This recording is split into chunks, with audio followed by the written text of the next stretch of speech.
Let's just talk about the war in Ukraine. As I said, we're coming up to 2 years now. I know that some of Thales's defence systems have been donated to Ukraine in the past. Are you in conversation with Kyiv? In fact, we have two streams, I would say, of conversation. One through governments, clearly through the French government, through the German government, through the UK government, through the Australian government, if I mention a few. And we have also direct streams or direct discussion with Ukraine companies and to, I would say, partner with them to help them to ramp up their own, I would say, production capacities. And given what we've seen in terms of the setback here and, of course, this uncertainty around the funding coming through from the US, do you think that the EU nations are doing enough to try and help in the war? Well, clearly, the answer is no, or not enough, I would say. That has been clearly said by several heads of states during the Munich conference.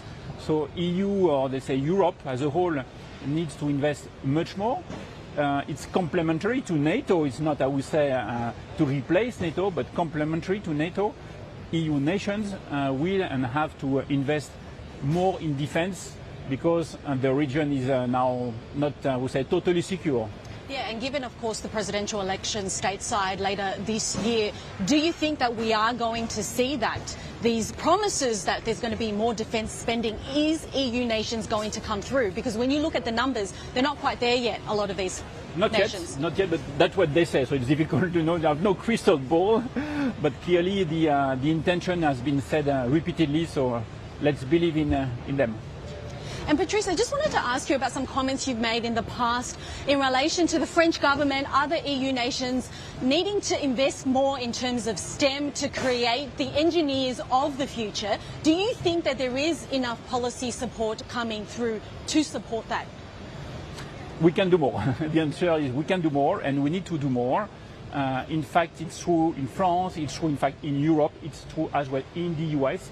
We need more engineers because tech companies like Thales, but like many other ones, we need more and more engineers to develop, design new products, systems, whatsoever.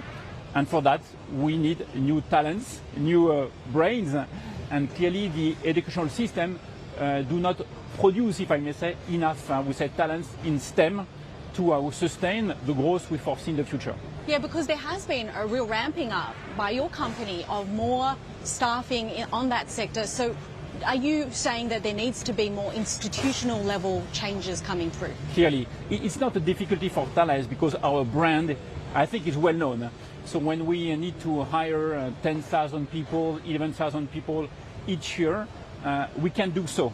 But for smaller companies, clearly it's more challenging, and we need, I would say, politicians, governments to invest more and to attract more the young generation into STEM.